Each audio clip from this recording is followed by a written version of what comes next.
अरे नैना बतावेला नैना सुनावेला और नैना से नैना मिलान करवावेला और नैना उठावेला नैना गिरावेला। अरे नैना ही सब कर पहचान करवावेला और नैना कहानी बा नैना जिंदगानी बा। अरे नैना ही सब कर इतिहास बनावेला और कहे विजय प्यारे भैया नैना के चक्कर में न पड़ी हो। अरे नैना ही सबके बहुत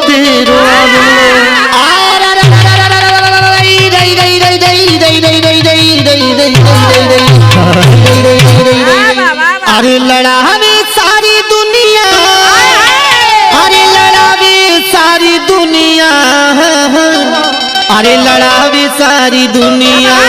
अरे नैना बदनाम हो लड़ावे सारी दुनिया।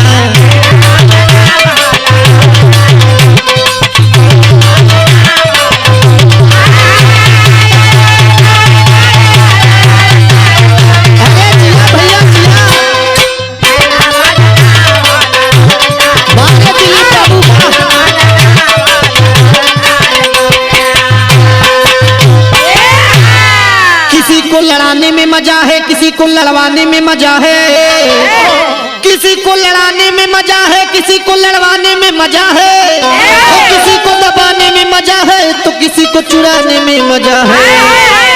अरे कोई कोई छिप के खेले लाया खमुनिया, अरे कोई कोई छिप के खेले लाया खमुनिया।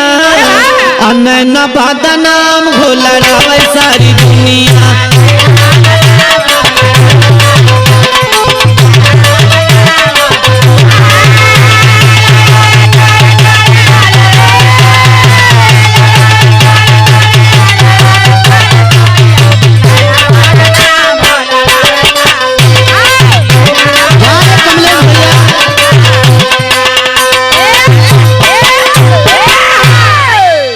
नजर से उठाने में मजा है तो किसी को गिराने में मजा है, किसी को नजर से उठाने में मजा है तो किसी को गिराने में मजा है, और किसी को झुकाने में मजा है तो किसी को मिलाने में मजा है।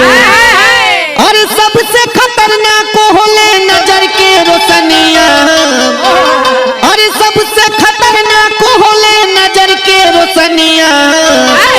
नैना बदनाम हो लड़ावे सारी दुनिया।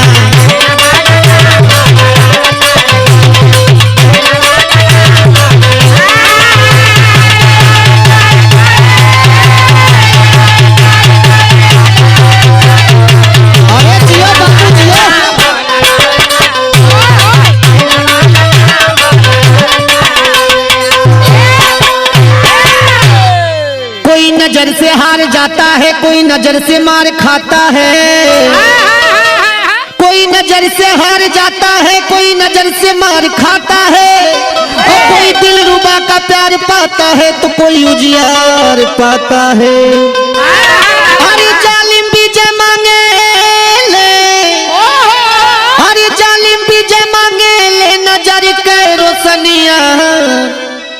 अरे नैना बदनाम हो लड़ावे सारी दुनिया।